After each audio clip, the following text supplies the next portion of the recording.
नमस्कार, मैं आरडी भारती और आप देख रहे हैं बिहारी सुल्तान। बिहार से दिल्ली तक राजनीति गर्म है और बिहार में फिर से शपथ ग्रहण होने की संभावना बढ़ गई है। नीतीश कुमार जी को और भाजपा के साथ ट्यूनिंग नहीं फिट बैठ रही है। रही बात बहुजन समाज पार्टी की, तो इनके जो बिहार प्रभारी अनिल कुमार पार्टी से निकाले गए हैं अथवा वो खुद उन्होंने इच्छा जाहिर की और त्याग पत्र दिया, इसका भी खुलासा करीब करीब होता जा रहा है।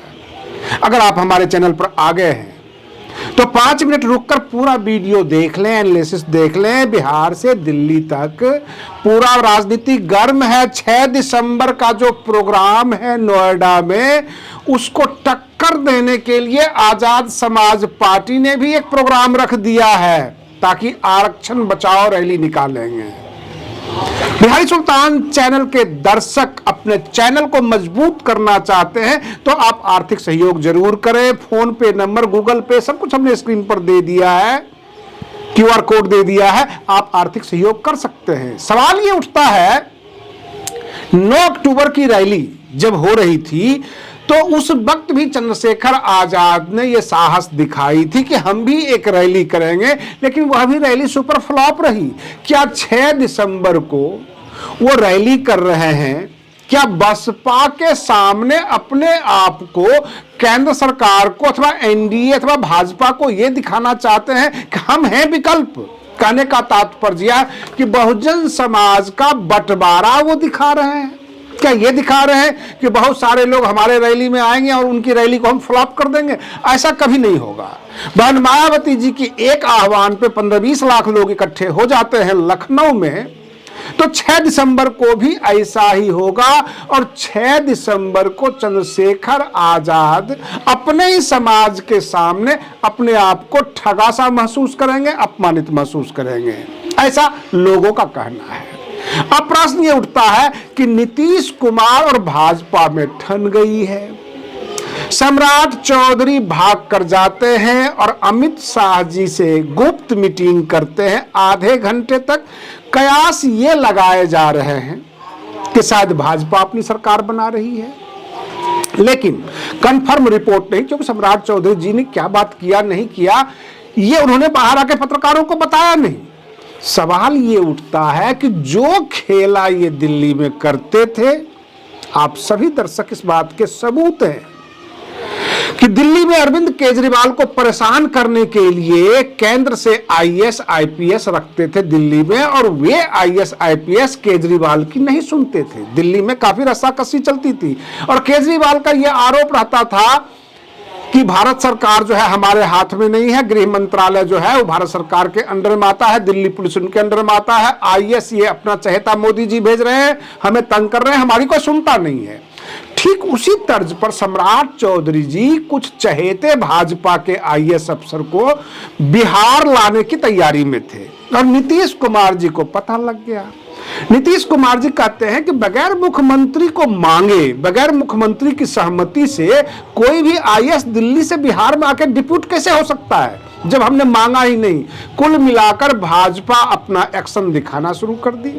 उधर उपेंद्र कुशवाहा जी के पार्टी का 7 बड़े नेता रिजाइन कर देते हैं, वो ये सोचकर कि हम लोग चुनाव लड़ते हैं, विधानसभा में अपनी पसीना बहाते हैं, विधायक बनते हैं, और इन्होंने अपने बगैर जीते हुए बेटे को मंत्री बना दिया। ये काफी बुरा इंपैक्ट पड़ा है उपेंद्र कुशवाहा जी के समर्थकों पर। हो सकता है वो 3-4 जो भी विधायक हैं उनके या तो भाजपा में घुसे अथवा जदयू में घुसे, कहीं कहीं वो घुसेंगे, बगावत पर उतर आए हैं।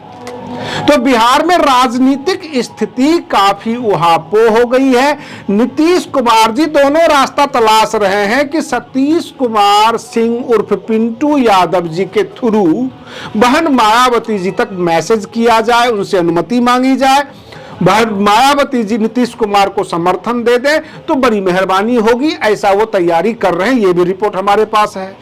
रिपोर्ट यह भी है कि जब अनिल कुमार जो बसपा के बिहार प्रभारी थे, उन्होंने आकाश आनंद जी के सामने ही ये पोल खोला था कि भाजपा जो है हमारे विधायक के संपर्क में है और इनको खरीदने की, इनके ऊपर डोरे डालने की कोशिश कर रही है। प्रश्न ये उठता है कि बसपा का वह कौन व्यक्ति सब आदमी कयास लगा रहे हैं जो एनडीए के पक्ष में हो सकता है।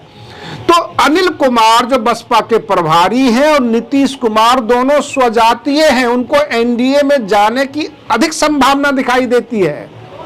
ये और बात है कि कंफर्म रिपोर्ट नहीं है कि बसपा ने उनको निकाला है या खुद वो त्याग पत्र दिए हैं। कुल मिलाकर उसके ऊपर लिपापोती हो रही है, लेकिन ये संभावना जताई जा रही है जगह जगह ये एनडीए के टच में अनिल कुमार ही थे। रही बात ये, नीतीश कुमार को जरूरत है, नीतीश कुमार को एआईएमआईएम के 5 विधायक की जरूरत है, बसपा के विधायक की जरूरत है, आईपी गुप्ता की जरूरत है, और नीतीश कुमार ये चाहते हैं कि जितने भी सेकुलर पार्टियां हैं गैर भाजपा को सब उनके साथ आ जाते हैं। तो ये उहापोह की स्थिति, रोज रोज मंत्री परिषद का गठन होना, फिर से शपथ ग्रहण होना, हर बात में टोका टाकी, क्योंकि मैं आपको बता दूं कि 10,000 महिलाओं को 10-10 हजार रुपये की जो आखिरी किस्त थी वो भी कल उन्होंने दे दिया। उसके बाद सचिवालय पहुंच गए और अफसरों को हरकाया कि मेरे परमिशन के बगैर कोई हरकत मत कर लेना। इसका मतलब नीतीश कुमार चौकन्ना है, वो डरे हुए हैं कि भाजपा कुछ न कुछ करेगी ना अफसरों को मिलाकर। रही बात ये, जो गुना गणित लगाया जा रहा है कि बिहार सरकार का टोटल बजट ही 3.5 लाख करोड़ है, और अगर सभी महिलाओं को बाकी अगर 2 लाख रुपये दिया जाए तो कम से कम 2-2.5 लाख करोड़ तो वहीं चला जाएगा। तो फिर वेतन कैसे बटेगी, बाकी बिहार सरकार का खर्चा कैसे निकलेगा?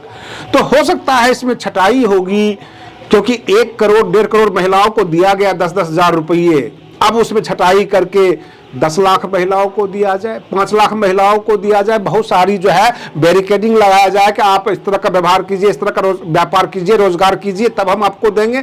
तो कुछ न कुछ कहानी बनेगी बिहार सरकार के अंदर, ताकि 2 लाख रुपये कम से कम लोगों को देना पड़े। प्रश्न यहां पर यह उठता है कि फाइनेंशियल प्रॉब्लम, सरकार के अंदर स्थिरता, फिर से दोबारा शपथ ग्रहण, नीतीश कुमार फिर से नई कैबिनेट तैयार करना चाहते हैं, फिर से नई सरकार बनाना चाहते हैं। अब वो भाजपा के साथ अथवा विपक्षी दलों के साथ, क्योंकि विपक्ष बस तमाशा देख रहा है, और भाई किसी को न्योता देंगे, किसी को बुलाएंगे तभी तो वो जाएगा। जबरदस्ती ना आरजेडी कूद जाएगा उसमें जाकर, ना कांग्रेस कूद जाएगा। यहां तक चिराग पासवान के ऊपर कड़ी नजर है भाजपा की, क्योंकि आजकल चिराग पासवान नीतीश कुमार के हाँ में हाँ ज्यादा मिलाने लग गए। जीतन राम मांझी भी मिली जुली बातें करते हैं, वो विरोध नहीं कर रहे हैं नीतीश कुमार का। तो सीधी सी बात है कि 27 विधायक इधर तो कंफर्म है, और इधर जो है 85 इनके पास अपने हैं। तो इसमें जो है 112 विधायक का फुल सपोर्ट आज की तारीख में नीतीश कुमार जी के पास है।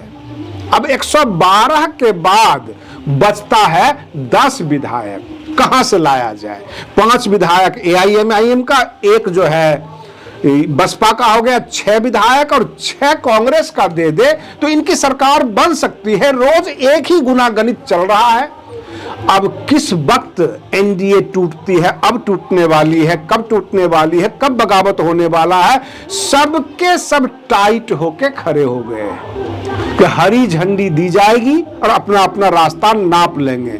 सम्राट चौधरी जब अपने मंत्रालय में गए, मंत्रालय में देखा, अपने अफसरों को आदेश दिया, जब उनके आदेश पर अफसर उस हिसाब से एक्शन नहीं लिए, तब वो भाग के जाते हैं अमित शाह जी के पास कि हमें मनचाहा अफसर चाहिए, और ये खबरें नीतीश कुमार तक पहुंच जाती है और नीतीश कुमार एक्शन में आ जाते हैं। इसका मतलब भाजपा अपने हिसाब से चलाना चाहती है।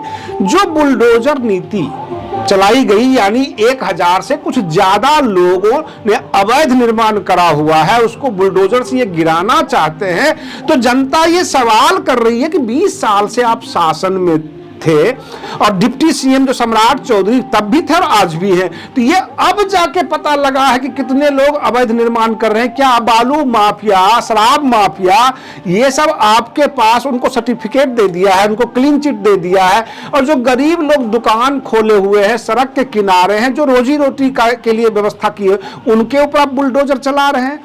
तो ये भाजपा के जो लोग हैं कहते हैं कि योगी राज का मॉडल है। योगी राज भी तो ऐसा नहीं करता, वो तो माफियाओं के ऊपर चलाता है बुलडोजर। तो बिहार में बड़ी हालत खराब है और नीतीश कुमार का कहना यह है कि हमारा एक्शन इस टाइप का नहीं है, हम गरीब गुरबा के ऊपर बुलडोजर नहीं चलाते हैं, बिहार का ये संस्कार नहीं है।